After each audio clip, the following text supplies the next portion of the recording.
Hello दोस्तों, आज की इस वीडियो में हम cultural transformations in early modern Europe first के चैप्टर 1 को समझेंगे। देखिए दोस्तों, आज की इस वीडियो में हम सेमेस्टर 3 का एक सब्जेक्ट है cultural transformations in early modern Europe first. तो ये जो आपका सब्जेक्ट है, इसके चैप्टर 1 को हम समझेंगे। सारी बातें आपके सिलेबस के अनुसार आपको समझाई जाएंगी। सारी बातें यहाँ पर आपको अच्छे से डिटेल में काफ़ी आसान तरीके से समझाई जाएंगी। तो प्लीज़ वीडियो को पूरा देखना ताकि सारी बातें आप सही से समझ सकें। चलिए दोस्तों, बिना किसी देरी के अपने इस चैप्टर को शुरू करते हैं। दोस्तों, आगे बढ़ने से पहले यहाँ पर मैं आपको कुछ महत्वपूर्ण बातें यहाँ पे बता देता हूँ। देखिए दोस्तों, ये जो आपका सब्जेक्ट है, इसका जो यहाँ पर चैप्टर 1 है, इसमें ये जो चैप्टर 1 है, ये एक तरह का समरी की तरह है। देखिए, ये जो आपका सब्जेक्ट है, इस सब्जेक्ट की अगर हम सिलेबस की बात करें तो इसके सिलेबस को हमने 4 चैप्टर्स में बांटा है। ठीक है, मतलब 4 चैप्टर्स में हम इस सब्जेक्ट को पूरी तरह समझेंगे। ठीक है, लेकिन ये जो चैप्टर 1 है, ये जो पहला चैप्टर है, इसमें इस पूरे चैप्टर की एक तरह से समरी दी गई है। मतलब ये जो पूरा सब्जेक्ट है, इसकी एक तरह से समरी दी गई है चैप्टर 1 में। और जो आगे के चैप्टर्स हैं उसमें हम और ज़्यादा डिटेल में टॉपिक्स को कवर करेंगे। चैप्टर 1 का नाम है प्रारंभिक आधुनिक यूरोप, प्रमुख अवधारणाएं और ऐतिहासिक पृष्ठभूमि। दोस्तों, सारी बातें यहाँ पर जो नई एजुकेशन पॉलिसी है, जो नई शिक्षा नीति 2020 है, उसी के अकॉर्डिंग यहाँ पर जो सिलेबस है आपका, उसी के अकॉर्डिंग यहाँ पे सारी बातें आपको समझाई जा रही हैं। देखिए दोस्तों, यहाँ पे हमारा पहला टॉपिक है कि प्रारंभिक आधुनिकता का मतलब क्या है। देखिए, सब्जेक्ट का नाम भी यही है, प्रारंभिक आधुनिकता। ठीक है, शब्द आया है, ये वाला शब्द आपके सब्जेक्ट में आया है, तो इसीलिए यहाँ पे सबसे पहले बताया जा रहा है कि प्रारंभिक आधुनिकता का मतलब क्या है। देखिए दोस्तों, यह यूरोपीय इतिहास का वह समय है जो मध्य युग के बाद और आधुनिक युग से पहले आया है। ये जो अर्ली मॉडर्न, ये जो शब्द है दोस्तों, ये जो प्रारंभिक आधुनिकता शब्द है, इसका मतलब है दोस्तों, ये एक समय को बता रहा है। ठीक है, यहाँ पे हम यूरोपीय इतिहास की बात कर रहे हैं, तो यूरोपीय इतिहास का वह समय है प्रारंभिक आधुनिकता जो कि मध्य युग के बाद शुरू होता है और आधुनिक युग से पहले। सिंपल तरीके से आप यूँ समझ सकते हैं कि यह समय लगभग 1350 ईस्वी से 18वीं शताब्दी के अंत तक माना जाता है। 18वीं शताब्दी का मतलब अगर आपको नहीं समझ में आया तो देखिए, 18वीं शताब्दी का मतलब है कि सन 1701 से लेकर सन 1800 तक, ये जो मतलब टाइम पीरियड है, इसे हम 18वीं शताब्दी कहेंगे। तो 18वीं शताब्दी का मतलब यही है कि जो मतलब जब 18वीं शताब्दी पूरी होने वाली थी तब, मतलब 18वीं शताब्दी के अंत तक कहा गया है ना, तो मतलब जब 18वीं शताब्दी पूरी होने वाली थी तो तब तक के समय को यहाँ पे प्रारंभिक आधुनिकता कहा गया है। ठीक है, सन 1350 ईस्वी से 18वीं शताब्दी के अंत तक। तो ये सामान्य जानकारी थी, बस आपको थोड़ा सा पता होना चाहिए, ये आपको समझ में आया होगा। अब देखिए, यहाँ पे ये बताया जा रहा है कि ये जो समय था, ये जो प्रारंभिक आधुनिकता का समय था यूरोपीय इतिहास का, इसमें क्या क्या मुख्य घटनाएं हुई, क्या क्या बदलाव आए। समझ में आ रहा है? बहुत ईजी टॉपिक है। देखिए, हम यहाँ पे पूरी तरह इस चैप्टर में यूरोपीय इतिहास को पढ़ रहे हैं। ठीक है, और यूरोपीय इतिहास का कौन सा समय पढ़ रहे हैं हम? तो प्रारंभिक आधुनिकता का समय। देखिए दोस्तों, एक होता है प्राचीन काल, एक मध्य काल होता है, ठीक है, एक आधुनिक काल होता है, लेकिन हम यहाँ पर पढ़ रहे हैं प्रारंभिक आधुनिकता का समय। ठीक है, ये मध्य युग के बाद आया यूरोप में और आधुनिक युग से पहले का समय है। मैंने आपको यहाँ पे बता दिया, 1350 ईस्वी, लगभग 1350 ईस्वी के बाद और 18वीं शताब्दी के अंत तक ये समय माना जाता है। अब हम इसी समय के अनुसार सारी बातें कर रहे हैं। ये जो प्रारंभिक आधुनिकता का समय था, अब इसमें कई सारी घटनाएं घटित हुई इस समय। ठीक है, तो यहाँ पे एक एक करके बताया गया है। एक है पुनर्जागरण, जो कि बहुत ही महत्वपूर्ण घटना है। अब देखिए, यूरोपीय इतिहास में बहुत ही महत्वपूर्ण है पुनर्जागरण। देखिए, 1350 ईस्वी के आसपास इटली से शुरू हुआ सांस्कृतिक आंदोलन। पुनर्जागरण क्या था? एक सांस्कृतिक आंदोलन था। ठीक है, इसमें कला, साहित्य और सोच में नया दृष्टिकोण आया। लोगों ने पुराने धार्मिक और मध्ययुगीन विचारों को चुनौती दी। अब यहाँ पे सारी बातों को समझने के लिए एक पृष्ठभूमि आपको पता होना चाहिए, एक बैकग्राउंड आपको पता होना चाहिए। यहाँ पे आपको समझाया जा रहा है कि यूरोप में पुनर्जागरण आया, जिसकी शुरुआत इटली से मानी जाती है।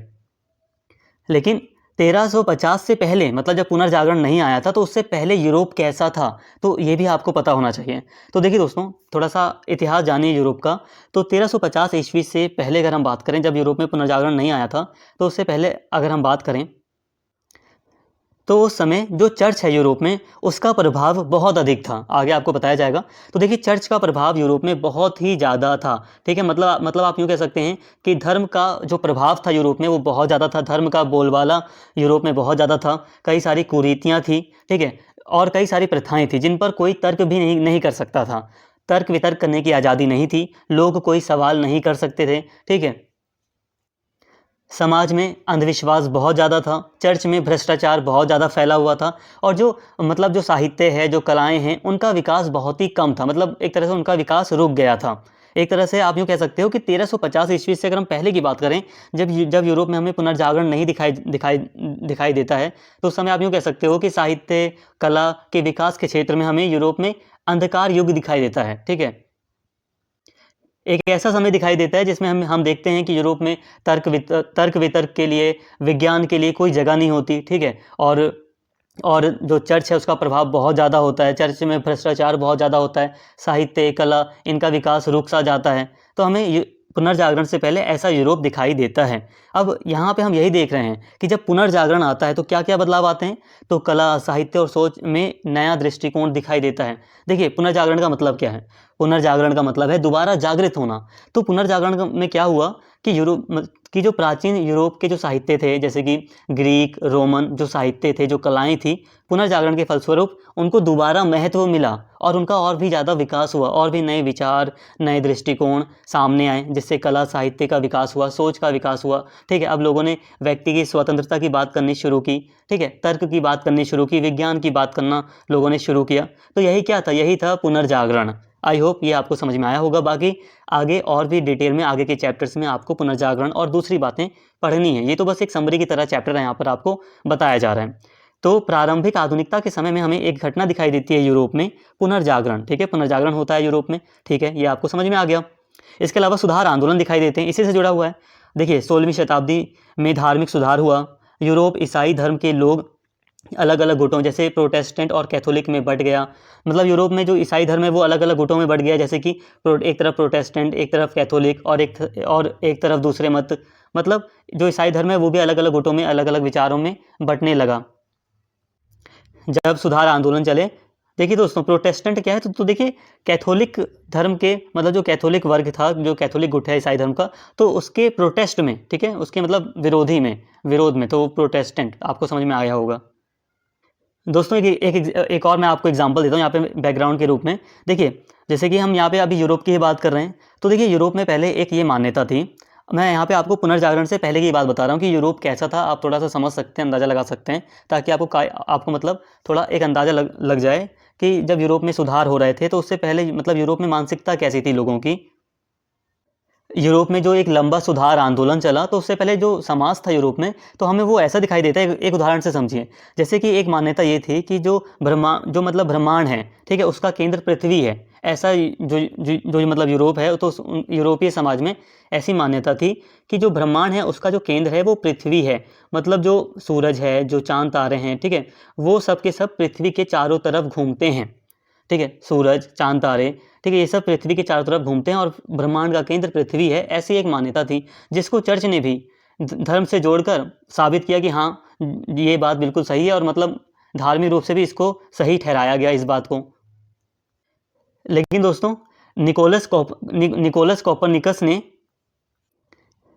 बताया कि जो ब्रह्मांड है उसका केंद्र सूर्य है, और जो ग्रह हैं, जो पृथ्वी है, वो सूर्य के चारों तरफ घूमते हैं, ठीक है। और फिर आगे चल के कुछ समय बाद गैलीलियो ने भी जो कोपरनिकस हैं, तो उनके विचार को साबित, मतलब उनके विचार का पूरा समर्थन किया।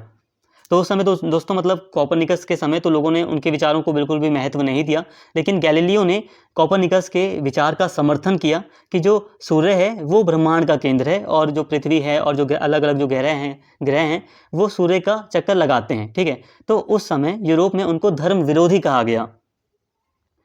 यहाँ पर मतलब मेरा कहने का यह है कि उस समय यूरोपीय समाज में तर्क के लिए, विज्ञान के लिए कोई जगह नहीं थी। मतलब समाज में तर्क, विज्ञान इनको बिल्कुल महत्व नहीं दिया जा रहा था। हालांकि एक बात आप ये भी दोस्तों समझना, यहाँ पे लिखा है 1350 के बाद से लगभग हमें दिखाई देता है कि पुनर्जागरण शुरू हुआ। तो मतलब सुधार होने धीरे धीरे शुरू हुए, लेकिन इसका मतलब ये नहीं है कि अचानक से 1350 के बाद ही सारे सुधार हो गए, ठीक है। तो मतलब ये लंबा सुधार आंदोलन चला, ठीक है, 18वीं शताब्दी तक हमें देखने को मिलता है, लंबा सुधार आंदोलन चला था। आई होप यहाँ पे आपको काफ़ी ज़्यादा अच्छे से सारी बातें समझ में आ रही होंगी। मैंने आपको समझाने का प्रयास किया अभी तक कि प्रारंभिक आधुनिकता का मतलब क्या है। तो अभी हम यही समझ रहे हैं कि जो प्रारंभिक आधुनिकता का समय है, ये जो समय है, इस बीच यूरोप में क्या क्या परिवर्तन आए। तो यूरोप में पुनर्जागरण आंदोलन हमें दिखाई देता है, हमें सुधार आंदोलन दिखाई देता है यूरोप में, ठीक है। वैज्ञानिक क्रांति आती है, हमें दिखाई देता है कि यूरोप में विज्ञान को धीरे धीरे महत्व दिया जाने लगा, ठीक है। तर्कवाद पर जोर दिया गया, जिससे वैज्ञानिक क्रांति आई यूरोप में। प्राकृतिक घटनाओं को समझने के लिए प्रयोग और विज्ञान को आधार बनाया जाने लगा। इसके साथ ही समुद्री यात्राएं और उपनिवेशवाद। यूरोप के नाविकों ने अटलांटिक और हिंद महासागर पार किए, नए देशों की खोज और उपनिवेश स्थापित किए। तो ये वो समय था दोस्तों, प्रारंभिक आधुनिकता का वो समय था जब यूरोप में हमें लंबा सुधार दिखाई देता है, पुनर्जागरण आंदोलन दिखाई देता है, ठीक है, धार्मिक सुधार होते हैं, ठीक है, विज्ञान को महत्व दिया जाने लगा, तर्कवाद पर जोर दिया जाने लगा। अब यूरोपीय देशों ने समुद्री यात्राएं की, जिसके कारण उन्होंने नए नए महाद्वीपों की खोज की, ठीक है, नए नए समुद्री रास्तों की खोज की। ये जो समुद्री यात्राएं की गई, इसी के कारण हमें दिखाई देता है उपनिवेशवाद भी होता है। मतलब जो यूरोपीय देश थे उन्होंने अफ्रीका, अमेरिका, एशिया के देशों को अपना उपनिवेश भी बनाया। वाणिज्यिक क्रांति, इसी बीच वाणिज्यिक क्रांति भी देखने को मिलती है। मतलब व्यापार और विदेशी उपनिवेशों से आर्थिक गतिविधियों में बड़ा बदलाव आया, धीरे धीरे पूंजीवाद की शुरुआत हुई। हम देख रहे हैं, देखिए दोस्तों, हम देखते हैं ना कि उपनिवेशवाद आता है, ठीक है। मतलब यूरोपीय देश कई सारे देशों को अपना उपनिवेश बना लेते हैं, जिससे पूरा फायदा यूरोपीय देशों को ही होता है, जिससे उनके पास संपत्ति अधिक आती है, अधिक पूंजी आती है, ठीक है। जिसके कारण हम देखते हैं कि धीरे धीरे पूंजीवाद है उसकी शुरुआत होती है। राजनीतिक बदलाव, पहले जहाँ सत्ता छोटे छोटे सामंती, जो मध्यकाल का युग हमें दिखाई देता है यूरोप में, तो हम देखते हैं कि वहाँ पे सामंती व्यवस्था दिखाई देती है, एक तरह से जमींदार के रूप में आप समझ सकते हो, ठीक है। छोटे छोटे जमींदार शासकों में बटी थी। पहले वहाँ की सत्ता, जो पावर थी किसी राज्य की, वो सामंतों में बटी हुई थी। अब केंद्रीकृत राष्ट्र राज्य बनने लगे। मतलब अब ऐसे राष्ट्र राज्य बनने लगे जहाँ पर मतलब बहुत ही कम लोगों के पास पूरी शक्ति होती थी, जैसे कि राजा के पास शक्ति होती थी। राजाओं की शक्ति बढ़ी, निरंकुश शासन सामने आया। चर्च और राज्य में बार बार संघर्ष होते थे। अब देखिए, चर्च का प्रभाव अधिक था, मैंने आपको बोला था ना, तो मध्यकाल में तो बहुत अधिक था, फिर धीरे धीरे सुधार होते गए, तो धीरे धीरे चर्च का प्रभाव थोड़ा थोड़ा कम हुआ। लेकिन ये एक लंबा टाइम पीरियड है। ये जो हम प्रारंभिक आधुनिकता का समय पढ़ रहे हैं, ये 1350 ईस्वी से लेकर 18वीं शताब्दी के अंत तक का हम समय यहाँ पर पढ़ रहे हैं। तो ये एक लंबा टाइम पीरियड है। तो इस बीच भी चर्च का प्रभाव अधिक था, लेकिन फिर धीरे धीरे चर्च की शक्ति घटती है। तो देखिए दोस्तों, यहाँ पे एक बड़ी बात मैं आपको यहाँ पे समझा देता हूँ। चर्च और राज्य में बार बार संघर्ष। देखिए, चर्च का प्रभाव अधिक था, तो चर्च चाहता था कि राजनीतिक शक्ति भी उसके पास अधिक हो, और कई राज्यों में चर्च वास्तविक रूप में काफ़ी ज़्यादा शक्तिशाली थे। तो जो राजा थे और जो चर्च था, तो राजा और चर्च के बीच में सत्ता को लेकर कई बार संघर्ष होता था, कई तरह के विवाद होते थे। सत्ता बटी हुई थी, लेकिन केंद्रीकरण बढ़ा। मतलब जैसे सत्ता तो पहले बटी हुई थी, सामंती व्यवस्था थी, लेकिन धीरे धीरे केंद्रीकरण बढ़ा। जैसे जैसे सामंती व्यवस्था खत्म होने लगी, तो केंद्रीकरण बढ़ा, मतलब राजा के पास अधिक शक्ति आई। सामाजिक सांस्कृतिक बदलाव, प्राकृतिक अधिकार। अब देखिए, धीरे धीरे हमें दिखाई देता है कई सारे विचारक सामने आते हैं। जॉन लॉक, एक यहाँ पे नाम लेना जरूरी है। जॉन लॉक ने प्राकृतिक अधिकारों की बात की। उन्होंने जीवन के अधिकार की बात की, स्वतंत्रता के अधिकार की बात की, कि व्यक्ति के पास जीवन का अधिकार होना चाहिए, स्वतंत्रता का अधिकार होना चाहिए, व्यक्ति के पास संपत्ति रखने का अधिकार होना चाहिए, जिसको जॉन लॉक ने, इन तीनों अधिकारों को जॉन लॉक ने प्राकृतिक अधिकार कहा। प्राकृतिक अधिकार का मतलब ये है कि ऐसे अधिकार जिनको सरकार भी नहीं छीन सकती, ऐसा अधिकार कहा गया। तो अब प्राकृतिक अधिकारों की बात की जाने लगी, मतलब व्यक्ति की स्वतंत्रता की बात की जाने लगी। अब व्यक्ति को महत्व दिया जाने लगा कि व्यक्ति का जीवन महत्वपूर्ण है, व्यक्ति का अधिकार है, व्यक्ति के पास अपने जीवन का अधिकार है, व्यक्ति के पास संपत्ति का अधिकार होना चाहिए, व्यक्ति के पास अपनी स्वतंत्रता का अधिकार होना चाहिए, ठीक है। अधिकारों को महत्वपूर्ण माना गया, और माना गया कि सरकार भी इन अधिकारों पर प्रतिबंध नहीं लगा सकती। सरकार का काम बस ये होना चाहिए कि सरकार इन अधिकारों की रक्षा करे और रक्षा के लिए नियम बनाए। स्वतंत्रता और समानता जैसे विचार उभरे। जनता की भूमिका राजनीति और समाज में बढ़ने लगी। अब देखिए, ये जो दौर है आपको मैंने समझा दिया यहाँ पे, ये आपको प्रारंभिक आधुनिकता का समय मैंने आपको बताया, ठीक है। तो यूरोप के लिए ये एक बहुत ही महत्वपूर्ण समय था। इसमें क्या क्या बदलाव आए, क्या क्या घटनाएं हुई, यहाँ पे बहुत समरी के रूप में बहुत सारी बातें मैंने आपको समरी के रूप में यहाँ पे सारी बातें बताई। अब देखिए, ये जो समय था वो महत्वपूर्ण क्यों था, थोड़ा सा शॉर्ट में और बताया गया है। यह दौर मध्ययुगीन परंपराओं से निकलकर आधुनिक युग की नींव रखने वाला समय था। इसी में विज्ञान, कला, धर्म, राजनीति और अर्थव्यवस्था में बड़े बदलाव हुए। मतलब दोस्तों कुल मिलाकर कहा जाए शॉर्ट में तो यही वो समय था, ये जो प्रारंभिक आधुनिकता का समय है यही वो समय था जिसने आधुनिक युग में यूरोप को बहुत ज़्यादा शक्तिशाली बनाया, विशेषकर जो पश्चिमी यूरोप है उसको। अब हम यहाँ पर दोस्तों बात कर रहे हैं अब इतिहास में सांस्कृतिक परिप्रेक्ष्य, मतलब थोड़ा सा यहाँ पे सांस्कृतिक बैकग्राउंड भी यहाँ पे हम समझ रहे हैं। अब यहाँ पे ध्यान देना, आपके सब्जेक्ट का नाम ही शुरू होता है सांस्कृतिक से, ठीक है, कल्चरल, तो इंपॉर्टेंट है ये। इंपॉर्टेंट का मतलब दोस्तों मेरा कहने का यहाँ पे मतलब ये है कि हम जितनी भी बातें इस सब्जेक्ट में पढ़ रहे हैं तो थोड़ा कल्चरल से जुड़ा हुआ ज़्यादा है। यहाँ पे हम पॉलिटिक्स की, राजनीति से संबंधित बातें उतनी ज़्यादा नहीं कर रहे हैं जितना हमें सांस्कृतिक संदर्भ में यहाँ पे हम बातें कर रहे हैं। देखिए, दार्शनिक और बौद्धिक विकास। इस समय यूरोप में व्यक्ति की स्वतंत्रता, समाज की सामूहिक स्वतंत्रता के बीच टकराव दिखाई दिया।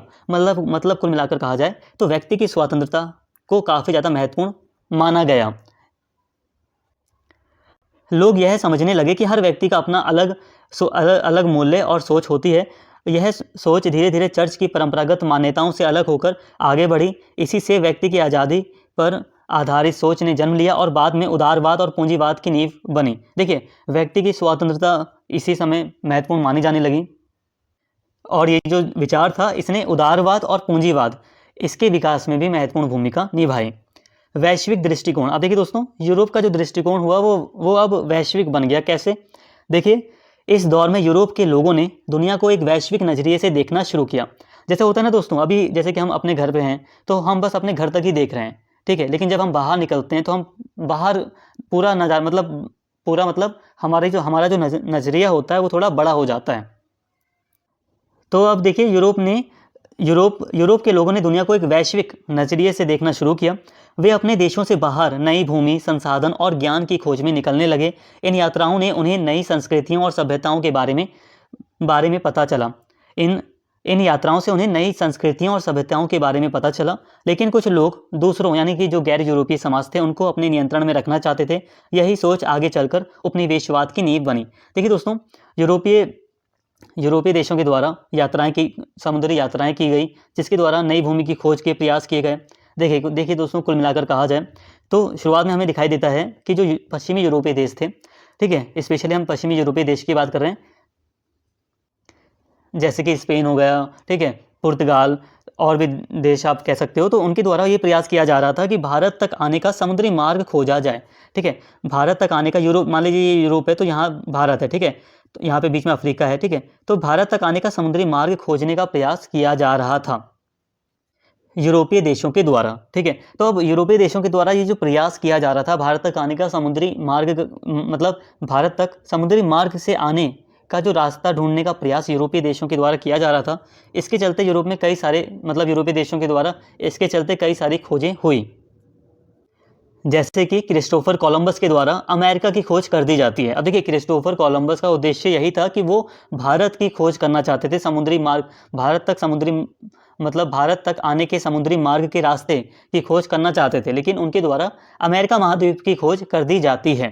ठीक है, तो अब देखिए, तो ये जो समुद्री यात्राएं की जा रही थी, यूरोपीय देशों के द्वारा, तो इससे यूरोपीय देश नई संस्कृतियों और सभ्यताओं के बारे में यूरोपीय देशों को पता चला, और इसी के चलते फिर हम देखते हैं आगे चलकर उपनिवेशवाद को, इसी के चलते उपनिवेशवाद शुरू हुआ। वैसे दोस्तों, आगे के चैप्टर्स में आप काफ़ी डिटेल में थोड़ा पढ़ेंगे, आप डिटेल में पढ़ेंगे कि अमेरिका की खोज वगैरह के बारे में आप पढ़ेंगे। तकनीकी प्रगति। अब देखिए, यात्राओं को सफल बनाने में तकनीकी विकास ने बहुत ही मदद की, मतलब तकनीकी प्रगति भी हुआ, तकनीक में विकास हुआ, बेहतर नक्शे बने, कंपास और एस्ट्रोलैब का प्रयोग हुआ, कैरवेल, ठीक है, पुर्तगाल ने बनाया था, कैरवेल नामक नया जहाज बना जो हवाओं के विरुद्ध चल सकता था। इन सब से समुद्री यात्राएं आसान हो गई, मतलब तकनीकी प्रगति भी हुई जिसके कारण समुद्री यात्राएं आसान भी हुई। अमेरिका की खोज। देखिए दोस्तों, 1492 में क्रिस्टोफर कोलंबस ने अमेरिका की खोज की। अब देखिए, क्रिस्टोफर कोलंबस, देखिए क्या था दोस्तों कि क्रिस्टोफर कोलंबस का मानना था कि पृथ्वी तो गोल है, ये तो एक मान्यता थी ही, ये तो मतलब साफ था कि पृथ्वी गोल है। ठीक है, तो देखिए सब क्या कर रहे थे कि अफ्रीका के रास्ते, जैसे कि ये यूरोप है दोस्तों, ठीक है, तो अफ्रीका यूरोप के थोड़ा नीचे है, तो अफ्रीका के रास्ते होते हुए सब भारत तक आने का प्रयास कर रहे थे समुद्री मार्ग के द्वारा, लेकिन नहीं पहुंच पा रहे थे उस समय, लेकिन अपना वो प्रयास जारी रखे हुए थे। तो क्रिस्टोफर कोलंबस ने सोचा, क्योंकि पृथ्वी तो गोल है, तो वो पश्चिम की दिशा में चलना शुरू किया। क्रिस्टोफर कोलंबस ने पश्चिम की दिशा में चलना शुरू किया और उन्होंने सोचा कि पश्चिमी दिशा में चलूंगा और पूर्व में भारत है, ठीक है, तो ऐसा उनका विचार था। तो उन्होंने सोचा पृथ्वी गोल है और समुद्र मतलब मैं पश्चिम से पूर्व में पहुंच जाऊंगा। लेकिन पश्चिम में वो कहाँ पहुंचे, तो वो पहुंच गए अमेरिका। हालांकि उस समय उन्हें यही लगा कि उन्होंने भारत की खोज की है, उन्हें ऐसा ही लगा था क्रिस्टोफर कोलंबस को, लेकिन उनके द्वारा अमेरिका की खोज कर दी जाती है, ठीक है, जो उत्तरी अमेरिका है, जो दक्षिणी अमेरिका आज हम बात करते हैं, ठीक है। तो ये पहले लोगों को नहीं पता था। दोस्तों नेक्स्ट चैप्टर में मैं मतलब कोशिश करूंगा कि आपको मैप के द्वारा समझा पाऊँ। बाकी तभी मैंने स्पष्ट रूप से बोलने का प्रयास किया, आपको समझ में आई होंगी बातें। तो देखिए, अमेरिका की खोज 1492 में क्रिस्टोफर कोलंबस ने अमेरिका की खोज की। इसके बाद यूरोपीय देशों ने नए महाद्वीपों में बसावट शुरू की। यहीं से उपनिवेशवाद, बसावट और संघर्षों का नया युग शुरू हुआ। इन यात्राओं के पीछे 3 उद्देश्य माने जाते हैं। अब ये जो यात्राएं थी, मतलब ये जो यात्राएं की जा रही थी यूरोपीय देशों के द्वारा, इनके मुख्य रूप से 3 उद्देश्य माने जाते हैं। एक उद्देश्य था गॉड, मतलब धर्म प्रचार, ठीक है, ईसाई धर्म का प्रचार करना। गोल्ड यानी कि धन अधिक से अधिक प्राप्त करना, संपत्तिवान होना, ठीक है, ये था एक। और ग्लोरी मतलब अपने यश को, अपने गौरव को, अपने प्रभाव को बढ़ाना, तो ये भी इसका एक कारण था। तो 3 जी, ठीक है, गॉड, गोल्ड एंड ग्लोरी, इसे आप याद रख सकते हैं इनके उद्देश्य। उपनिवेश व्यापार और दास व्यापार। देखिए, स्पेन, पुर्तगाल, इंग्लैंड और फ्रांस जैसे यूरोपीय देशों ने अमेरिका, एशिया, अफ्रीका में उपनिवेश बसाने शुरू किए।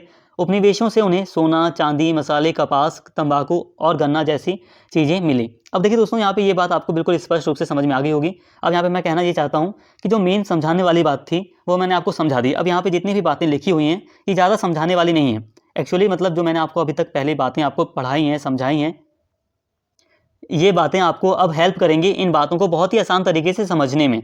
तो काफ़ी इजी हैं, आगे की और चीज़ें यहाँ पे काफ़ी इजी हैं। देखिए, अंतर्राष्ट्रीय व्यापार। अब देखिए, यूरोप, अफ्रीका, अमेरिका को जोड़ने वाला त्रिकोणीय व्यापार हमें दिखाई देता है। कैसा व्यापार था ये दोस्तों? तो देखिए, यूरोपीय व्यापारी जो यूरोपीय व्यापारी थे, वो वस्त्र, हथियार अफ्रीका ले जाते थे, ठीक है, बने हुए जो कपड़े थे, जो हथियार थे, उसे वो अफ्रीका ले जाते थे, ठीक है। वहाँ से अफ्रीका से वो दास लाते थे, ठीक है, और दासों को अमेरिका भेजा जाता था। अमेरिका में जो खेत थे, जो बागान थे, वहाँ पर दासों से काम कराया जाता था, ठीक है। फिर वहाँ से जो व्यापारी थे यूरोपीय, वहाँ से गन्ना, कपास, तंबाकू ये सब प्राप्त करते थे, ठीक है। और ये जो उत्पाद मतलब ये जो उत्पाद थे, इनको फिर वो यूरोप ले जाते थे। इस बीच दोस्तों हमें दास व्यापार भी काफ़ी दिखाई देता है, ठीक है।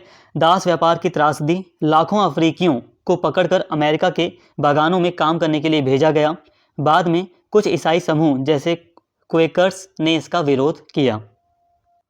अब यहाँ पर हम बात करते हैं विचारों की भूमिका, प्रिंटिंग प्रेस और सूचना का नेटवर्क। देखिए, मुख्य बात क्या है, तो यह वह समय था जब लोगों के विचार और ज्ञान समाज में तेजी से फैलने लगे। काफ़ी इजी है, एक एक पॉइंट को हम समझते हैं। देखिए, पहले कैसा था ज्ञान का प्रसार? तो देखिए, पहले किताबें हाथ से लिखी जाती थी, हस्तलिखित पांडुलिपियाँ होती थी, इसलिए बहुत कम प्रतियाँ यानी कि बहुत कम कॉपीज़ बन पाती थीं। केवल अमीर और विद्वान लोग ही इन किताबों तक पहुंच सकते थे, ज्ञान सीमित वर्ग तक ही रहता था। लेकिन जोहान्स गुटेनबर्ग ने 15वीं शताब्दी में प्रिंटिंग प्रेस का आविष्कार किया। अब हजारों प्रतियाँ मतलब हजारों कॉपीज़ एक साथ छपने लगी। हर वर्ग के लोग, अमीर और गरीब, किताबें खरीद सकते थे। इससे विचार दूर दूर तक फैलने लगे। उदाहरण के लिए प्रोटेस्टेंट आंदोलन की धार्मिक विचारधारा किताबों, मतलब जो प्रोटेस्टेंट आंदोलन चला, कैथोलिक धर्म के विरोध में जो प्रोटेस्टेंट आंदोलन चला, उसका मतलब उसकी जो धार्मिक विचारधारा थी, तो किताबों और पैम्फलेटों ने के जरिए पूरे यूरोप में फैल गई। देखिए, प्रोटेस्टेंट आंदोलन को आप नेक्स्ट चैप्टर में या आगे के जो चैप्टर्स हैं उसमें आप काफ़ी अच्छे से समझेंगे। आप दोस्तों यूँ समझ सकते हैं कि ये उन लोगों का समूह था जो कैथोलिक धर्म के जो विचार थे उनसे मतलब उनके विचारों से सहमत नहीं थे, या आप यूँ कह सकते हैं कि ईसाई धर्म में जो सुधार वगैरह लाना चाह रहे थे कई सारे, ठीक है। तो प्रोटेस्टेंट आंदोलन में मतलब वो धार्मिक विचार शामिल थे जो सुधार उन्हें आवश्यक सही लग रहे थे, ठीक है। इसमें मार्टिन लूथर, आप आगे पढ़ेंगे तो मार्टिन लूथर के विचार भी काफ़ी इंपॉर्टेंट हैं। इसके साथ ही दोस्तों साक्षरता में वृद्धि। देखिए, पहले बहुत लोग पढ़े लिखे नहीं थे, लेकिन किताबों के महत्व, जैसे कि प्रिंटिंग का यहाँ पे आविष्कार हुआ, ठीक है, प्रिंटिंग प्रेस का आविष्कार हुआ। तो इससे क्या हुआ, प्रिंटिंग प्रेस के आविष्कार से, प्रिंटिंग प्रेस आने के बाद लोग पढ़ना सीखने लगे। अब त्रुटि रहित मतलब बहुत ही कम गलतियों के साथ और सस्ती किताबें आसानी से मिल जाती थी। साक्षरता बढ़ी, ठीक है, एजुकेशन बढ़ी, साक्षरता लिटरेसी बढ़ी और नए लेखक, पाठक और पुस्तकालय बनने लगे। सूचना का नेटवर्क, किताबें, पत्रिकाएं, पैम्फलेट और समाचार पत्र बनने से विचारों और सूचनाओं का एक जाल बन गया। इससे यूरोप के पश्चिमी हिस्से जैसे कि इंग्लैंड, फ्रांस, नीदरलैंड में तेज़ी से विकास हुआ। पूर्वी यूरोप पीछे रह गया इसमें। इतिहासकार सीगल ने के अनुसार जो आधुनिक यूरोप की संस्कृति है वो उसी सूचना नेटवर्क पर टिकी थी जो इस समय विकसित हुआ। मतलब इस समय जो सूचना नेटवर्क है वो काफ़ी ज़्यादा अच्छी तरीके से विकसित हुआ। किताबें, पत्रिकाएं, पैम्फलेट्स, समाचार, ये मतलब इनके जरिए सूचनाओं का एक जाल सा बन गया कि सूचनाएं बहुत आसानी से पहुंच रही थी। सामाजिक संरचना, देखिए यूरोप के समाज को 3 वर्गों में बांटा गया था, पादरी वर्ग, कुलीन वर्ग और किसान व कारीगर। ठीक है, पादरी वर्ग में चर्च और धर्म से जुड़े लोग थे और कुलीन वर्ग में राजा, रईस और जमींदार, मतलब जो अमीर लोग थे कुलीन वर्ग के लोग थे। ठीक है, राजा, जो सामंत थे वो इसमें शामिल थे। किसान व कारीगर में जो सामान्य लोग थे जो मेहनत करते थे, ठीक है, जो सामान्य आम जनता थी वो थी। पहले सामंतवाद का प्रभाव था, राजा सबसे ऊपर, फिर रईस मतलब फिर कुलीन लोग और फिर किसान। देखिए पहले सबसे ऊपर राजा था, ठीक है, फिर उसके बाद हमें दिखाई देता है कि जो वहाँ के जो अमीर लोग थे वो थे, ठीक है, फिर किसान। तो ये व्यवस्था में दिखाई देती है वहाँ की सामंतवादी व्यवस्था में। लेकिन अब बदलाव आया, व्यापारी और बैंकर अमीर बनने लगे, वे भी समाज में प्रतिष्ठा पाने लगे। दासत्व यानी बंधुआ मजदूरी धीरे धीरे खत्म होने लगी।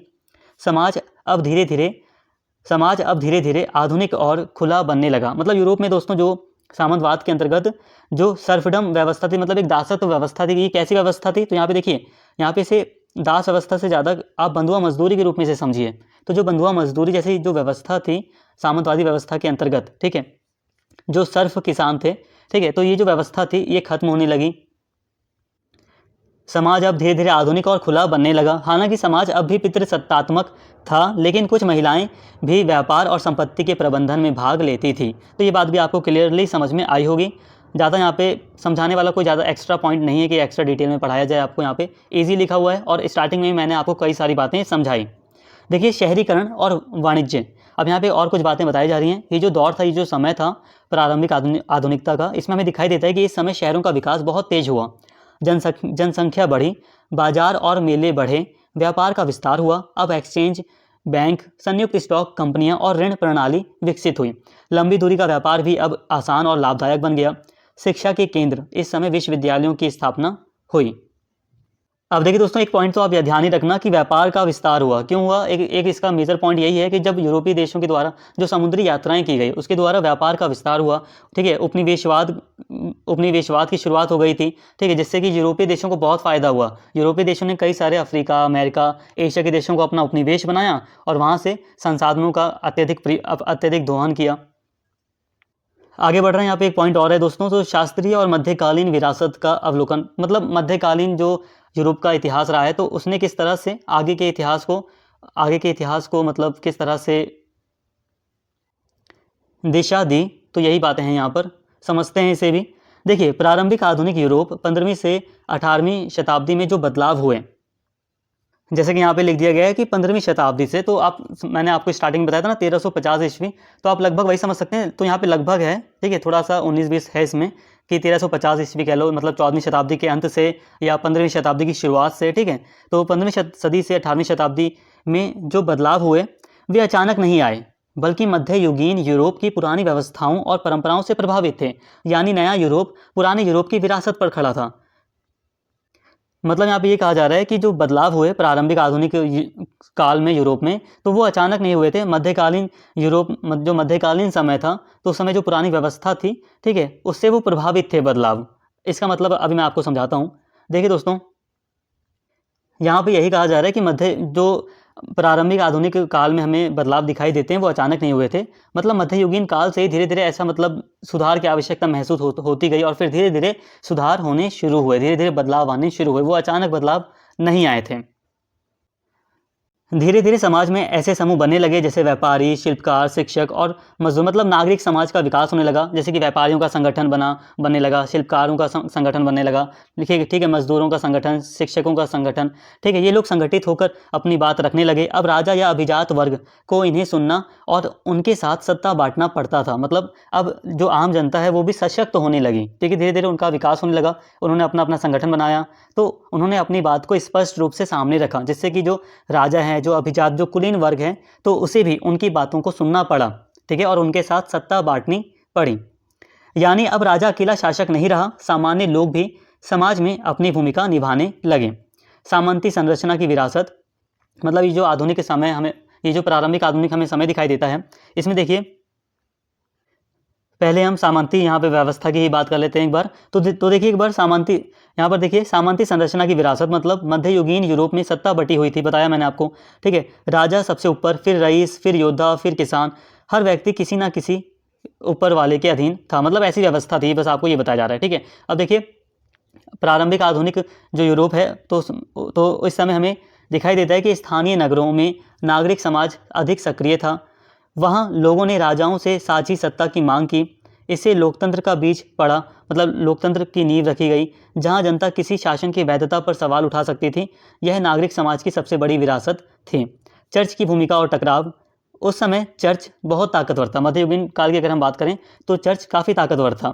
उसके पास जमीन और धन दोनों थे, इसलिए चर्च सिर्फ धार्मिक नहीं बल्कि राजनीतिक शक्ति भी था। लेकिन अब यह शक्ति बहुत बढ़ गई, तो लोगों ने प्रश्न उठाने शुरू किए, ठीक है। जैसे कि हमें दिखाई देता है ना कि पुनर्जागरण आंदोलन हुआ, सुधार आंदोलन चले, तो लोगों ने प्रश्न उठाया। समाज में बुद्धिवाद यानी कि तर्कवाद और नए विचार फैलने लगे।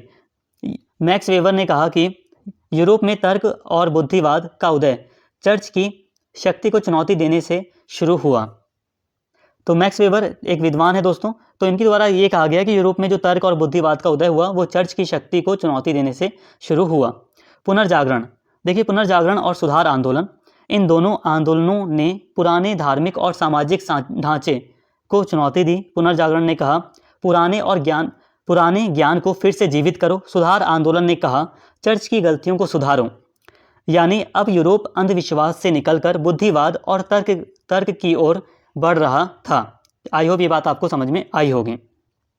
मतलब फिर हमें दिखाई देता है ना कि यहाँ पे हमें पुनर्जागरण आंदोलन और सुधार आंदोलन यूरोप में हमें दिखाई देते हैं। मतलब लोगों ने अब तर्क के आधार पर सोचना शुरू किया, ठीक है। मतलब लोगों ने अब तर्क के आधार पर किसी चीज़ को जांचने का प्रयास किया, समझने का प्रयास किया, ठीक है। अब लोगों ने मतलब चर्च से सवाल भी करने शुरू किए। तो इसी के चलते हमें दिखाई देता है यूरोप में हमें सुधार आंदोलन दिखाई देता है। तो दोस्तों यहाँ पर हमने ये सारी बातें समझी। पुनर्जागरण आंदोलन वगैरह को आगे और डिटेल में आप आगे के चैप्टर्स में आप पढ़ेंगे। तो यहाँ पे चैप्टर 1 में मैंने आपको काफ़ी डिटेल में सारी बातें समझाई। आई होप यहाँ पे सारी बातें आपको क्लियरली समझ में आई होंगी। उम्मीद करता हूँ दोस्तों वीडियो आपको पसंद आई होगी। दोस्तों अगर आपको वीडियो अच्छी लगी हो तो प्लीज़ चैनल को सब्सक्राइब कर लें, वीडियो को लाइक करें, शेयर करें और कमेंट करके अपना फीडबैक जरूर दें। Thank you.